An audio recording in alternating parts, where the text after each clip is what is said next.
2026년 새해가 밝았습니다. 오늘 새해 첫 주일 감사예배로 드리는데 우리가 이렇게 다짐하고 시작했으면 좋겠습니다.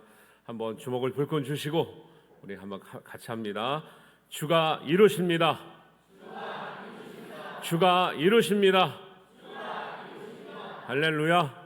네, 새해는 우리 성도님들의 모든 소망과 기도 제목 가운데 하나님께서 응답하시고 풍성하게 하시는 은혜가 함께 하시기를 주님의 이름으로 축복합니다. 작년에 성도님들이 신년 감사 봉헌을 하시면서 올려드린 기도 제목을 가지고 제가 꾸준히 기도했는데요. 이 기도 제목을 다시 보면서 얼마나 감사한지 몰라요. 취업도 됐고요, 손주도 받고요, 합격도 했고요, 이사도 잘했고요, 또 아픈 것도 나았고요, 직분도 받았고요, 믿음도 성장했고요, 가족도 전도됐고요, 어려움도 해결됐고요, 하나님의 사랑도 많이 받은 줄 믿습니다. 그런데 그러면서도 안타까운 게 뭔지 아세요? 이게 우리 전교인일까요? 이게 안타까운 거죠. 반 정도 되시는 것 같아요. 그리고 또 이름은 있는데 또 기도 제목이 없어요. 안타까운 건 뭐냐면 여러분 생각해 보세요. 목회자가 이제 성도를 기도하는데 기도 제목이 있으면 이렇게 구체적으로 기도합니다. 근데 없으면 이름 없는 거는 참 더 안타까운 거고, 기도에 없으면 하나님 적당히 잘 되게 해주세요. 이게 좋을까요? 여러분의 소망과 기도 제목을 구체적으로 제가 간절히 기도하는 게 좋을까요? 알아서 하시기 바랍니다. 그래서 이거는 헌금을 이제 우리가 교회에서 필요해서 한다기보다는 여러분의 마음을 하나님께 봉헌 드리는 거예요. 그래서 원래 송구일 형제예배 때 나와서 드리려고 하다가 아직은 처음이라 좀 어색하시고 또 모르시는 분이 있을 것 같아서 이제 주일날 자율적으로 드리기로 했는데, 여러분 정말 부끄러워하지 마시고, 우리가 공개하는 거 아니에요. 기도 제목 교육자만 딱 알고 기도를 수시로 하는 제목이기 때문에 여러분들 마음을 다해서 하나님 앞에 올려드린다 생각하시고, 오늘이 아니어도 다음이라도 꼭, 다음 주라도 꼭 하나님 앞에 기도 제목을 소망하는 마음으로 잘 올려드릴 수 있는 은혜가 있기를 바랍니다. 이렇게 교회 생활이라고 하는 울타리가 있잖아요. 그러니까 이런 것들을 계속 강조하는 이유가 있어요. 왜냐하면 이 신앙생활에는 영적인 형통의 원리가 있습니다. 여러분 사회에 나가서 뭘 잘하려면 다 원리가 있어요. 그죠? 어떤 기준이 있고. 그래서 교회에서 강조하는 영적인 형통의 원리는 마태복음 16장 18절 19절에 근거한 겁니다. 그 말씀을 함께 보겠습니다. 마태복음 16장 18절 19절 같이 한번 읽어보겠습니다. 또 내가 네게 이르노니 너는 베드로라. 내가 이 반석 위에 내 교회를 세우리니 음부의 권세가 이기지 못하리라. 내가 천국 열쇠를 네게 주리니 내가 땅에서 무엇이든지 매면 하늘에서도 매일 것이요 내가 땅에서 무엇이든지 풀면 하늘에서도 풀리리라. 아멘. 아멘. 아멘. 이 새해부터 힘이 없으셔. 여러분, 하나님은 교회를 통해서 인생의 문제를 풀어주셔요. 이게 신앙의 굉장히 중요한 원리입니다. 하나님의 섭리예요. 교회는 하늘과 땅의 통로가 되는 연결고리가 되는 거예요. 그래서 세상 사람들이 세상 일로 어려움을 많이 겪죠. 음부의 권세가 우리를 해하는 것처럼 거기서 보호받고 지켜주시고 세상을 이기며 살아갈 수 있는 것이 하나님의 교회라고 하는 울타리입니다. 그리고 교회를 통해서 여기서 매일 것이 있으면 여기서 매면 하늘에서도 응답하시고, 여기서 열려야 될 것이 있으면 여기서 기도하면 하늘에서도 열어주시는 하나님의 은혜가 있는 줄 믿습니다. 예수님은 교회를 세우실 때 그렇게 하라고 교회를 세우셨어요. 예수님 이전에는 교회란 말이 없었습니다. 그런데 예수님은 교회란 말 쓰시면서 내가 세우는 교회는 어떤 교회냐? 그런 교회라는 거예요. 예수님의 교회는 그래서 그런 모든 원리를 한마디로 말씀하시는 것이 천국의 열쇠의 권세를 교회에게 주시겠다고 약속하신 줄 믿습니다. 그래서 우리가 믿고 기도하고 소망하고 함께 기도하면 하나님이 우리에 앞서 인도하시는 거예요. 하나님이 우리가 할 수 없는 일을 이루어 주시는 거예요. 할렐루야. 그러므로 여러분이 기도하는 것, 기도를 받는 것에는 하나님의 영적인 권세가 있고 하나님의 영적인 축복의 원리가 있어요. 반대로 기도하지 않는 것, 기도를 받아도 되고 안 받아도 되고 생각한다는 것은 그것은 천국 열쇠를 묻어두는 거예요. 천국 열쇠 나는 필요 없다고 말하는 거예요. 그리고 더 나아가서는 천국 열쇠를 필요 없다고 생각하는 사람의 마음에는 본인이 알든 모르든 하나님에 대한 신뢰가 없다고 볼 수 있는 거예요. 하나님을 믿고 하나님의 말씀 믿는 사람이 예수님이 세우시겠다는 교회, 그 교회를 통해서 천국의 열쇠를 주고 이 땅에서 매이는 것과 이 땅에서 열리는 것을 하늘에서도 매게 하시고 풀리게 하신다는 그 말씀을 안 믿고 살아간다고 하는 것은 그건 신앙생활이 아니에요. 여러분 꼭 올해는 예수님께서 우리에게 주신 영적인 형통의 원리를 따라 믿음으로 생활하시고 하늘의 은혜를 꼭 받으시며 우리의 소망이 하늘의 섭리를 따라 이루어지는 은혜가 있기를 주님의 이름으로 축복합니다.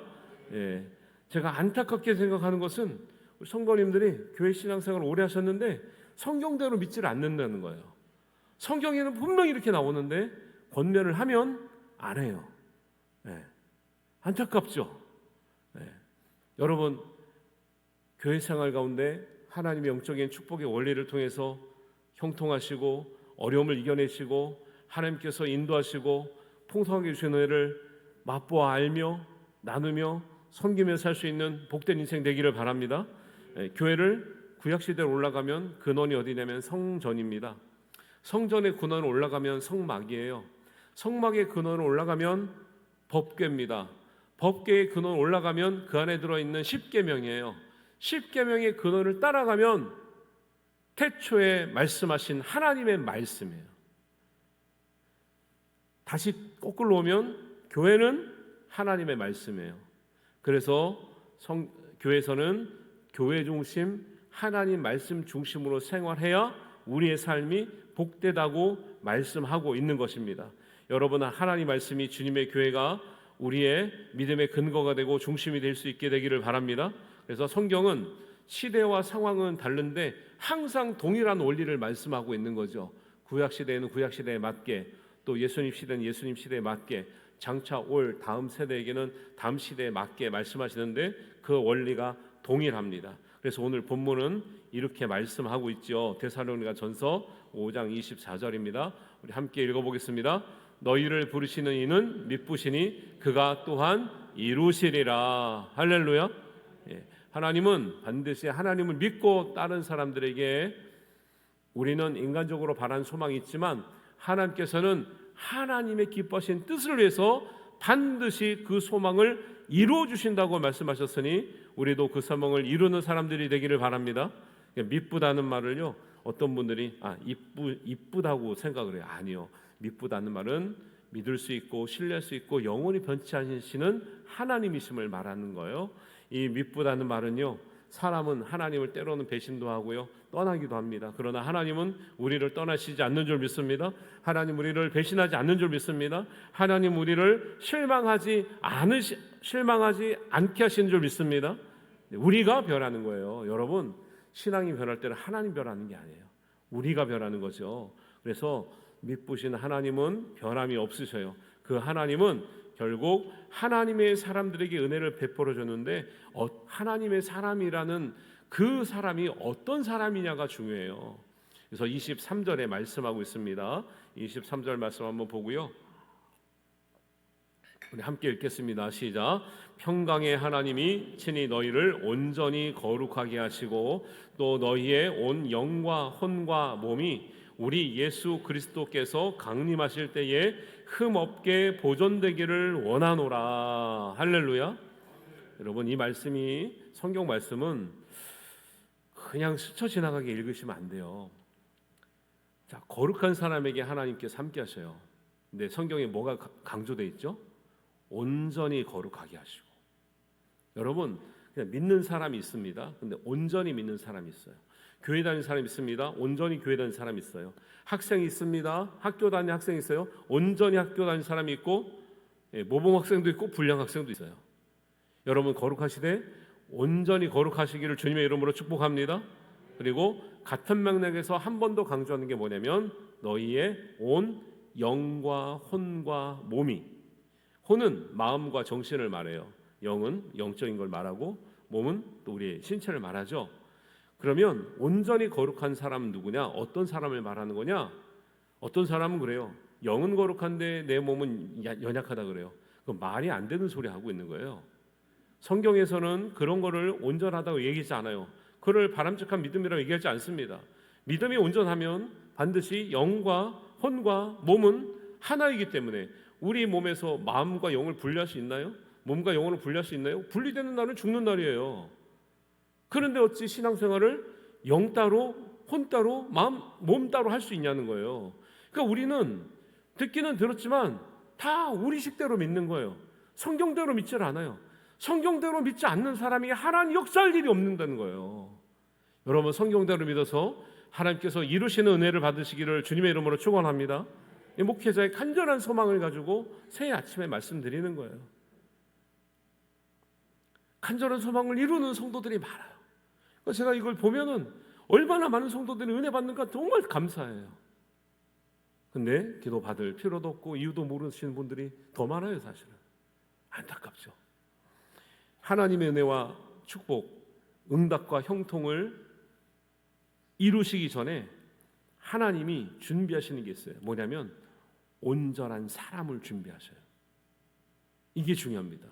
우리는 원하는 건 우리가 어떻게 살든지 간에 하나님 은혜를 받고 축복을 받으면 일이 잘 되면 된다고 생각해요. 그거는 우리 생각이고요. 하나님은 하나님의 놀라운 은혜, 축복을 이루시기 전에 사람을 준비한다고요. 온전한 사람에게 하나님의 은혜가 역사합니다. 온전히 거룩한 사람에게, 온 영과 혼과 마음이 온전해진 사람에게 하나님이 예배하신 축복이 임하게 될 줄로 믿습니다. 그러니까 우리는 소망을 놓고 기도하는 사람은 온전하게 되려고 노력하는 사람이기 때문에 귀하다는 거예요. 그런데 내가 어떤 사람이 됐는지는 관심이 없고 하나님의 은혜만을 구하는 건 사실은 하나님의 마음과 따로 지내는 거나 마찬가지죠. 그래서 하나님의 이루실 역사를 위해서 하나님은 사람을 먼저 준비하시는데 성경에 나오는 이야기들이 그런 거예요. 하나님은 이스라엘 백성이 원래 하나님 백성이 아니었잖아요. 근데 이스라엘 백성을 하나님 백성 만들기 위해서 누구를 준비하십니까? 아브라함을 준비하셔요. 이스라엘 백성들이 애굽에 살 때 400년 동안 노예 생활하다가 그 애굽을 나오게 할 때, 출애굽을 할 때 누구를 준비하셔요? 모세를 준비하셔요. 아니 하나님이시면 아브라함이 없이도 모세가 없이도 역사하시면 될 것 같잖아요. 그런데 그건 우리 생각이고 하나님은 항상 하나님의 역사를 이룰 때 미리 하나님의 온전한 사람을 준비하신다라는 거예요. 여러분이 가정이 일어나려면 여러분의 가정을 통해서 하나님의 온전한 거룩한 사람이 준비되어야 될 줄로 믿습니다. 교회가 일어나려면 교회 안에서 하나님의 온전한 성도들이 준비되어야 되는 거죠. 이 나라가 일어나려면 하나님 앞에 귀하게 온전히 거룩한 사람들이 준비될 때 나라든 교회든 가정이든 개인이든 하나님의 은혜와 역사를 맛보게 되는 축복의 형통이 있게 될 줄로 믿습니다. 하나님의 원리를 제대로 따라가 보자는 거예요. 올해는 그전에는 몰라서 못 갖다 치고요. 올해는 제가 말씀드리니까 말씀을 전하니까 하나님의 말씀대로 섭리대로 살아서 하나님이 정말 예비하신 복을 누려보자는 거예요. 여러분 정말 복 없이도 살아갈 수 있습니까? 정말 내 뜻대로 다 되던가요? 내가 원해서 아픕니까? 내가 원해서 실패합니까? 그냥 가다가 그냥 사고가 나잖아요. 우리는 잘 살고 싶지만 뜻대로 안 되는 게 인생이에요. 그런데 어디 감히 나만 믿고 살아간다, 내 힘을 믿고 살아간다고 말할 수 있는 인생이 있겠습니까? 하나님의 은혜와 보호 가운데 정말 축복 가운데 살아가시는 우리 성도님 되시기를 바랍니다. 2026년에 우리가 소망하는 것, 하나님의 뜻 안에서 하나님이 이루어진 역사가 다 이루어지게 되기를 주님의 이름으로 축복합니다. 아브라함을 준비시켰다 그랬잖아요. 아브라함은 또 어떤 사람입니까? 아버지는 하나님이 알지도 못한 사람이었어요. 갈대 우르에서 우상을 섬기는 사람이었다고 성경은 소개하고 있어요. 우리와 같죠. 우리도 우리 선조로 올라가면 다 제사 지내고 그냥 점 보고 무당한테 찾아가고 그냥 신주단지 모시고 달 보고 빌던 우리의 인생이었습니다. 우리 선조들이. 그런데 그런 인생 가운데 하나님이 역사하셔서 아브라함의 아버지 데라를 갈대우르에서 떠나게 하셔요. 떠났지만 우상을 완전히 버리지 못합니다. 그러니까 떠나서 오다가 하란에 머물러서 거기서 사라진 인생이 돼요. 우상을 섬겼던 아버지를 아브라함은 인정하지 않았습니다. 그리고 그 길을 따라가지 않았어요. 아브라함은 우상이 없더라도 하나님이 주시는 말씀을 향해서 걸어가기 시작했습니다. 그 걸어가서 결국 이른 곳이 하나님의 약속의 땅 가나안 땅에 이르는 거예요. 아버지를 따라갔다면 믿음의 땅에 이르지 못할 것인데 아브라함은 아버지를 따라간 것이 아니라 우상을 따라간 것이 아니라 하나님의 말씀을 따라갔기 때문에 하나님의 약속의 땅에 이르게 된 줄 믿습니다. 그 말씀이 창세기 12장 4절의 말씀이에요. 네, 같이 읽습니다. 이에 아브라함이 여호와의 말씀을 따라갔고, 여기가 중요합니다. 여러분 길을 가려면 뭘 따라가야 됩니까? 지도를 따라가야 되죠. 나침반을 따라가야 돼요. 아버지는 우상을 따라갔어요. 그런데 보이지 않는 하나님 말씀이에요. 어디로 갈지도 모르는 하나님 말씀이에요. 그러나 아브라함은 아버지와 달리 하나님의 말씀을 따라갔을 때 그는 믿음의 조상이 되는 은혜를 얻게 되는 거예요. 한 민족이 하나님의 선밀이 되는 그 자리에 아브라함이 가장 먼저 기록되는 은혜가 있게 되는 거죠. 우리도 다른 것이 아니라 세상의 방법이 아니라 세상의 지혜가 아니라 하나님의 말씀을 따라갈 때 온전한 믿음의 사람이 될 줄로 믿습니다. 하나님 약속하신 은혜가 우리에게 소망에 이루어짐으로 형통의 축복으로 이루게 될 줄로 믿습니다. 이 믿음을 갖고 살아가는 거죠. 하나님은 온전한 사람 만드신 후에 하나님의 역사와 축복을 주셔요. 아브라함을 생각하면 아브라함이 그러면 처음부터 온전한 사람이었냐? 그래서 하나님이 부르신 거냐? 그렇지 않습니다. 아브라함은 아버지부터 믿지 않는 집안에서 태어났죠. 우리랑 비슷하죠. 우리가 뭐 언제부터 믿었습니까? 다 조상들은 안 믿었죠. 우상을 섬겼죠.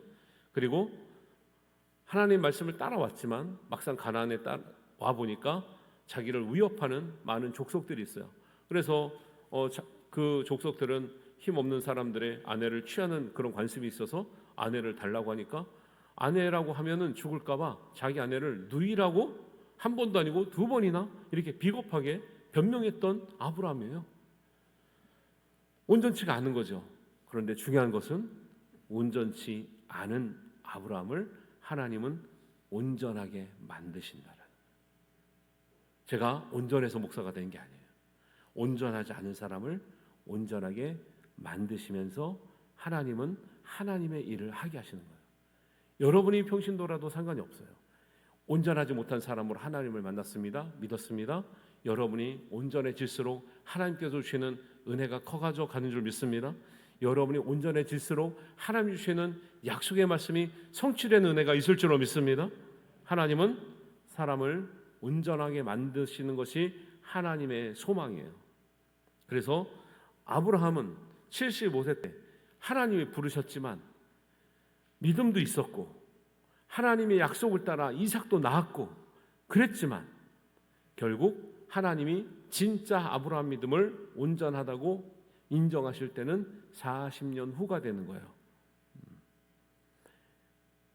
그래서 창세기 22장에 가면 12장에 부름을 받아 믿음을 따라왔다고 나왔지만 아브라함은 22장에 가서 그 세월이 창세기 12장과 22장의 세월이 한 40년이 흐른 거예요. 그때 나오는 말씀이 이 말씀입니다. 창세기 22장 12절 말씀 우리 함께 보겠습니다. 같이 읽습니다. 사자가 이르되 그 아이에게 내 손을 대지 말라. 그에게 아무 일도 하지 말라. 내가 내 아들 내 독자라도 내게 아끼지 아니하였으니 내가 이제야 내가 하나님을 경외하는 줄을 아노라. 아브라함이 처음부터 믿음이 있었다니까요. 근데 하나님은 왜 이제야 안다고 하실까요? 40년이 흐른 후에 온전치 못했던 아브라함 믿음에서 시작은. 그런데 그 과정 가운데 하나님이 다듬고 연단하시고 해서 하나님이 아브라함을 자기 자식을 하나님의 것이라고 인정할 수 있는 믿음에 이르기까지. 여러분, 이 옛날에 번제단에 드린다는 것은 그냥 우리가 헌금 드리듯이 이렇게 쉽게 드리는 게 아니에요. 양을 만약에 번제단에 드린다, 그럼 산양을 묶고 배를 가르는 거예요. 끔찍한 일이에요. 근데 이게 동물도 그렇게 잡기가 쉽지가 않은데 자기 아들을, 그것도 소년이 된 아들을 묶기도 쉽지가 않은데 묶은 아들을 배를 가른다고요? 말이 안 되는 거예요. 왜 근데 아브라함이 할 수 있었느냐? 주신 분도 하나님이시오, 달라고 하신 분도 하나님이시라는 말씀을 믿었기 때문에 아브라함은 그 말씀 믿고 여기까지 왔거든요. 그 말씀을 따라 살았거든요. 끝까지 말씀을 따라 살기로 작정한 아브라함이었기 때문에 사람의 생각으로는 이해가지 않는 거죠. 이거 자기 자식을 데리고 번제단으로 이제 데리고 갈 때, 이삭을 데리러 갈 때 집에다가 사라가 있었는데 사라에게 말하고 왔을까요? 말 안 하고 왔을까요? 말 안 하고 왔을걸요? 말하면 사라가 보내줄까요? 안 보내줄까요? 당신 미쳤냐고 그러겠죠. 지금 어떻게 얻은 아들인데, 우리가 경수가 끊어지고 늙어서 얻을 수 없는 아들인데 내가 비웃었다가 하나님께 혼날 뻔했는데 이렇게 얻은 아들을 이제 다 키웠는데 이제 다시 하나님께 드려서 죽인다고? 당신 미쳤냐? 같이 못 살겠다. 당신 이삭 데려가려면 헤어지자. 그럴 수도 있을 것 같아요. 요즘 스타일로 말하면. 아브라함이 사라에게 간다고 말했다는 말이 없어요, 성경에. 왜? 했다가는 못 나올걸요. 그런데 말씀을 따라가는 거예요. 말씀을 따라가서 말씀대로 번제단에 묻고, 그 아들이 반항했단 말도 안 나와요. 묻고 칼을 들어 치려고 할 때 그만두어라, 가만히 있어라라는 거예요. 아무것도 하지 말라는 거예요. 아이에게 손을 대지 말라는 거예요.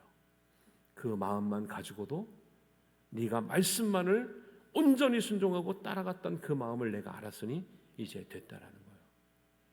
이때부터 아브라함은 하늘의 별과 같이 땅의 모래와 같이 이 자손을 눈으로 보지 못했어요. 그런데 이렇게 인정받는 다음부터 이 이삭도 이렇게 번제단의 차원에서 올라간 다음부터 이삭의 길이 열리기 시작해요.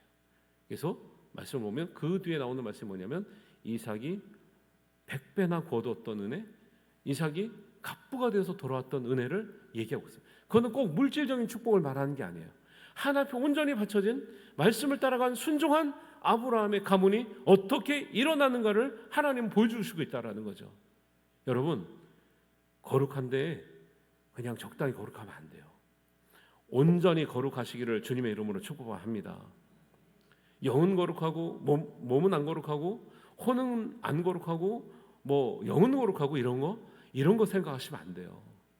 그런 것은 성경에서 말하는 내용이 아니에요. 하나님은 하나님이 준비된 사람에게는 하나님의 일을 반드시 이루어 주시는 줄 믿습니다. 하나님은 하나님 역사에 앞서 반드시 온전한 사람을 준비시킨다고 말씀하십니다. 데살로니가전서 5장 23절 다시 한번 보겠습니다. 다시 한번 봅니다. 네. 평강의 하나님이 친히 너희를 온전히 거룩하게 하시리라. 온전히 거룩하게 하시고 영과 혼과 몸이 흠없게 보존되기를 원하신다라는 거예요. 네. 여러분, 분리하시면 안 됩니다. 거룩하되 온전히 거룩하되, 온전이란 말은 여러 면에서 균형이 맞는 거예요. 동일한 거예요. 영과 혼과 몸이 따로 놀지 않는 거예요. 그리고 절대 우리는 내가 마음에 있는 원인으로 육신이 약하다는 말을 자주 하시면 안 돼요. 예수님이 그것을 경고하신 말씀이지 그렇게 인간은 살아도 된다고 말씀하신 게 아니에요. 그렇게 살면 안 된다고 말씀하시는 거예요. 마음과 몸이 따로 놀면 안 된다고 하는 거예요. 영과 육신이 따로 놀면 안 된다고 말씀하시는 거예요. 하나 되어서 하나님 앞에 온전한 하나님의 믿음의 사람이 되기를 바랍니다. 그래서 여러분, 우리의 실제 생활에서는 시간과 물질과 생활에 있잖아요. 시간은 거룩한데 물질은 거룩하지 않는 것, 말이 안 되는 거예요. 시간과 물질과 우리의 삶이 다 하나님 앞에 온전히 거룩하게 되기를 바랍니다. 우리의 영과 혼과 몸도 있잖아요. 따로 말할 수 없다고 말씀드렸잖아요. 우리가 온전히 거룩한 사람이 되는 것이 하나님의 소망이에요. 그 소망의 말씀을 사도 바울이 얘기를 하는 거예요. 교회들에게, 온전히 거룩한 사람에게 하나님은 그의 소망을 이루실 줄로 믿습니다. 그래서 제가 이 소망의 말씀을 새해에는 모든 성도들이 이 은혜를 누리게 하기 위해서 제가 3가지 당부드리고 권면하는 게 있어요. 저에 써 있는 게 보이실지 모르겠습니다. 예배가 살아야 교회가 산다라는 거예요. 구역이 살아야 교회가 산다라는 거예요. 전도가 살아야 교회가 산다는 거예요. 그러면 교회는 나랑 상관없이 교회는 어떤 조직이구나, 목사님 거구나. 벌써부터 그 생각이 잘못됐죠. 교회가 어디 목사님 것입니까? 교회가 우리 여러분이에요. 그런데 영이 사는 길이 뭐냐? 예배가 사는 거예요. 예배를 드리는데, 기도하는데, 찬양하는데, 말씀 듣는데 은혜가 안 된다. 그건 누구 탓이 아닙니다. 우리가 하나님 앞에 온전히 서 있지 못하는 우리 자신을 돌아봐야 되는 거예요. 사람들이 다 그 핑계대고 이러쿵 저러쿵 하고 떠나기도 하고 잃어버리기도 하고 헤매기도 해요. 말씀과 찬양과 기도에 은혜 받는 예배자가 되시기를 주님의 이름으로 축복합니다. 예배가 살아야 여러분이 사는 거예요. 여러분이 살아야 교회가 사는 거예요. 여러분이 살아야 자녀가 사는 거예요. 부모가 온전하지 못하는데 어디 오늘 온전한 자녀가 있겠습니까? 구역은 우리의 마음을 다해 사는 거예요. 서로 마음을 위로하고 사랑하고 기도하고 믿음의 동역자들을 만드는 거예요. 초대교회 같은 것처럼 같이 나누어 쓰고 같이 나누어 먹고 같이 나누어 기도하고 한 마음 되는 거예요. 교회는 혼자 믿는 거 아니라 그랬죠. 교회는 성도들의 모임이에요. 성도들의 모임. 그래서 서로에게 믿음의 동역자 되어주는 이 관계 안에 들어오셔야 여러분 우리의 믿음도 더 성장하게 될 줄로 믿습니다. 그래서 구역을 잘 살펴주시는 역할도 중요하고, 내가 구역에 속해서 함께 오늘날에 아무리 이제 혼자 지내기 편한 시대, 다른 사람의 삶에 관여되기 싫어하는 시대이긴 하지만 교회 생활은 그런 게 아니라는 거예요. 교회 생활은 그런 게 아니고 신앙생활은 그런 게 아니라는 거예요. 구역 안에서 서로에게 위로가 되어주시고 사랑하고 기도를 나누고 서로에게 힘이 되어주고 믿음의 동역자가 되어주시기를 주님의 이름으로 축복합니다. 그게 살아날 때 마음이 사는 거예요. 혼이 사는 거예요. 전도가 사는 것이 몸이 사는 거예요. 우리도 하나님의 복음을 미리 듣고 구원을 받았습니다. 그 어떤 분보다도, 어떤 봉사보다도 전도는 영혼을 살리는 거예요. 생명을 살리는 거예요. 그 일에 참여하지 않으면서 우리가 온전하다 말할 수 없다라는 거예요. 지금 우리가 다 잘하고 있습니까? 그렇지 못하죠. 그러니까 하나님의 형통의 은혜가 온전히 누려지지 않는 거예요.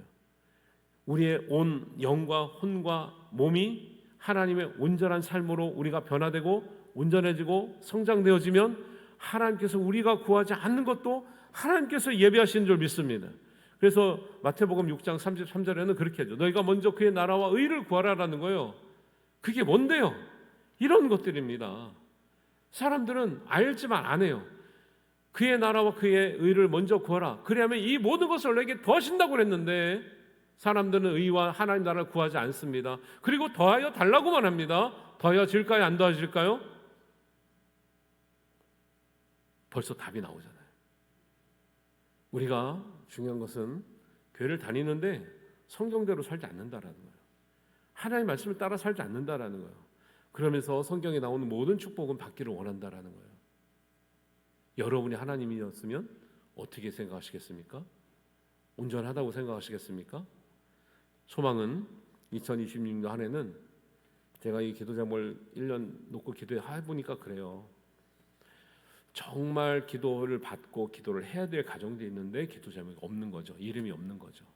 그리고 이 정도면 잘 지내시고 괜찮을 것 같은데 그런 집안들은 또 기도 제목이 많아요. 근데 더 잘 이루어져요. 그런 집안들은. 그리고 생각했던 것보다 더 귀한 은혜를 받게 되는 거예요. 목회자로서 안타까운 거죠. 얼마나 살기 어려운 시대에 우리가 살고 있습니까? 얼마나 하나님의 은혜가 필요한 시대에 살고 있습니까? 얼마나 외로운 시대에 살고 있습니까? 얼마나 죽어가는 시대에 살고 있습니까? 그런데 하나님 말씀대로 온전하게 거룩해 살려고 하는 성도들은 점점 줄어드는 거예요. 영과 혼과 몸이 하나 되어서 하나님 앞에 인정받게 사는 믿음의 사람들은 줄어들고 있는 거예요.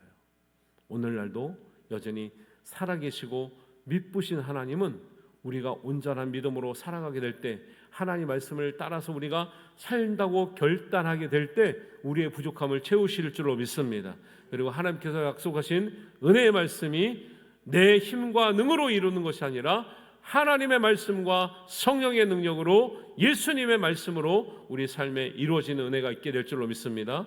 이 은혜를 2026년에는 누구만 받는 것이 아니라 우리 모든 성도들이 가정에서, 일터에서, 교회에서, 우리 자녀들의 앞날에 그 은혜를 받으심으로 하나님 앞에 감사와 영광을 올려드리고 하나님 앞에 정말 풍성한 은혜와 감사를 올려드릴 수 있는 축복된 한 해가 되시기를 주님의 이름으로 축원합니다.